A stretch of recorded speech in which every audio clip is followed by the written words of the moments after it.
Hey everyone, and welcome back. So, something huge just went down at the World Economic Forum in Davos. A major diplomatic story has been sending ripples across the globe, the launch of a new and, let's just say, very controversial Board of Peace. Today, we're going to unpack what it is and why it's causing such a stir. Right at the heart of this whole thing is a fascinating puzzle. You have this new peace plan get announced, but it immediately creates this surprising split between two historic rivals. So what's really going on here? The center of this story is this one really dramatic moment on the world stage.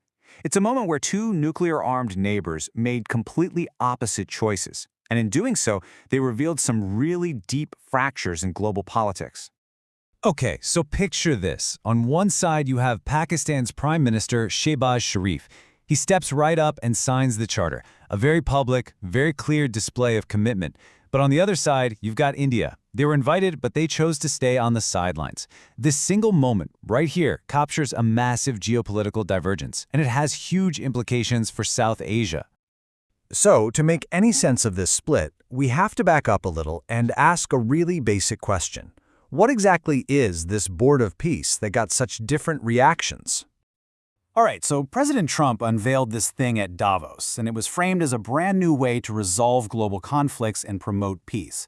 Now, for its supporters, it's a totally fresh approach to diplomacy, something designed to get around the gridlock that so often paralyzes traditional bodies like the UN. Initially, it seemed like the focus was pretty specific, a plan for a ceasefire and reconstruction in Gaza. But then, when people actually saw the charter, it turned out to be much, much broader. We're talking aims to coordinate peace efforts and rebuild war-torn areas literally anywhere in the world. And that expanded, kind of ambiguous scope is exactly what started raising some eyebrows. And this brings us right back to our central puzzle, doesn't it? With this new board on the table, why did two rivals, India and Pakistan, choose such dramatically different paths? Well, from Islamabad's perspective, joining was a big strategic move. Officially, sure, it was about supporting global peace. But it was also a very high-profile opportunity to publicly align with a major US-led initiative. It is important to note, though, that this decision wasn't exactly a hit with everyone back home, where it actually sparked a lot of controversy. India's hesitation, on the other hand, was rooted in a really complex set of strategic concerns. There were a lot of questions about the board's mandate, its legitimacy, and whether it might end up challenging the established role of the UN. Then, with Pakistan on board, regional security dynamics became a huge factor. And on top of all that, there's India's long-standing desire to maintain its independent foreign policy. Its ability to engage with all major powers without getting locked into any single camp.